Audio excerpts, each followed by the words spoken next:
Hey everybody, thanks for tuning in. In this video, I'm going to introduce you to the supplies and materials that you will need to start growing your own microgreens at home. Perhaps one of the first things to think about before getting started is that you're going to need light. If you have a big south-facing window that gets enough light, you might be able to just use that. If you can put your microgreens in front of that south-facing window. You can experiment, see if you get enough light or not. Especially in the winter when the sun is lower in the sky, it can be a bit trickier. And if you can't get enough light, then you're gonna have to use an artificial light. If you start looking around at gardening shops or online, you'll see there's very expensive grow lights on the market. But unless you're growing mature seedlings or other plants to maturity, you don't need a very expensive grow light. You can get by with just a general shop light. And you can get a fluorescent or an LED light. So I like to use 4-foot long shop lights, but that's because I grow microgreens in these standard 10-inch by 20-inch trays. And so under a 4-foot shop light, I can line 2 of these up side by side under a light, or if I put them this way, I can line 4 of them up, and I can fit a lot under just 2 4-foot shop lights running this way.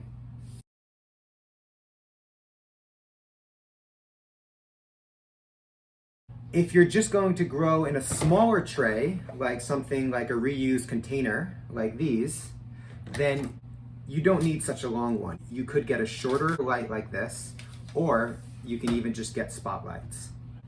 So here's a couple examples of some cheap LED 4-foot shop lights that I have. These are this Barina brand, which I ordered online. They're very cheap. And these are nice because they're 6,500 K. And that's one measurement of your lights you might want to look for. K refers to the Kelvin units. Basically has to do with the brightness. And what you want is a full spectrum daylight bulb. So those are some key words to think about if you're looking for a light for your microgreens.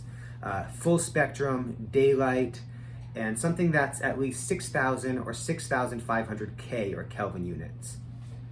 Here's another LED shop light.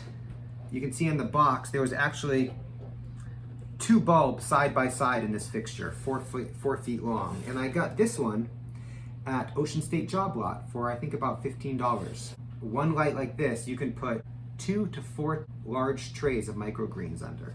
And this one you'll see is actually only 5,000 K. It's not even 6,000 K like I recommended, but for microgreens it still works just fine. So if you get some kind of shop light like the ones I showed you, you're gonna have to find a place to hang them.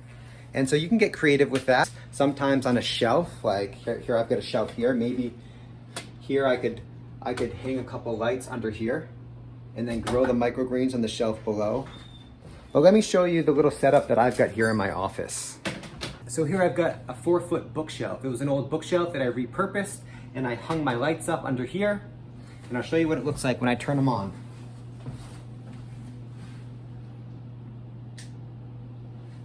And if you're using an artificial light, I recommend getting a timer. So there's digital timers like this or old analog timers like this, and you plug this into the wall and then you plug the light into this, and you can set the timer so that you don't have to remember to turn the light on and off every day.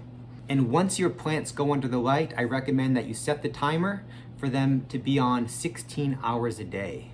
So that means they could be off during the 8 hours that you're sleeping. And these you can also buy online or at your local hardware store. And they're usually about $10. Now, of course, if you're trying to do this on a shoestring budget, you don't need the timer. You could just set an alarm and remind yourself every morning to turn on the lights and every night to turn them off. Or better yet, maybe you have a south-facing window that has enough natural light and you don't even need the artificial lights, but you can figure out what works in your home. Now, the next thing you're gonna need for microgreens is some trays to grow them in. So I showed you I like to use these 10-inch by 20-inch gardening trays. These are very common in greenhouses. The most important thing is that you have 2 trays. One tray, like this one, has holes in it. I don't know if you can see that there's holes. I actually punched some holes in it. Those are drainage holes so that excess water can drain out. And this is a tray without any holes, so this will catch all the water so that it doesn't leak in your house. Now, if you're just getting started and you're experimenting for the first time, you can reuse some plastic containers you already have. Like what I have here, this is an empty tofu container.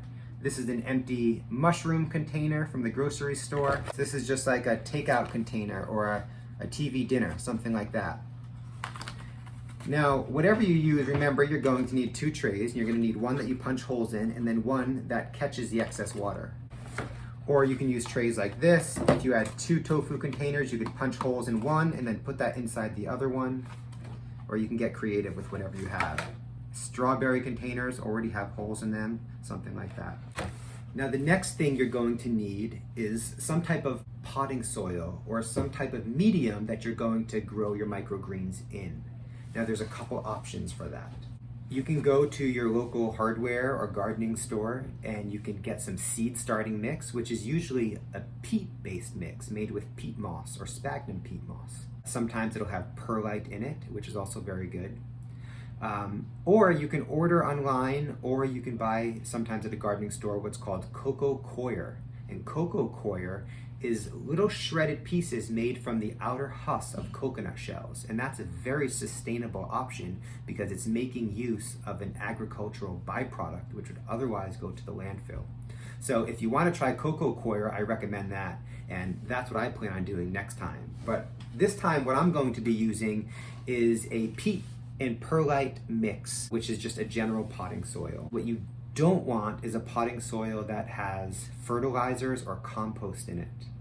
Because when we're growing microgreens, we're only growing the plants for such a short period of time that they don't need compost or fertilizer. The microgreens are just using the nutrient sources that is already in the seed itself that it's growing from, which is pretty cool. Once you're growing larger plants like baby salad greens that would need a garden space or any larger plants to maturity, then you need compost and fertilizer. You need that external nutrient source. But for microgreens, we just want either a sterile seed starting mix or cocoa coir or something like that. So this is the soil I have currently that I'm going to use.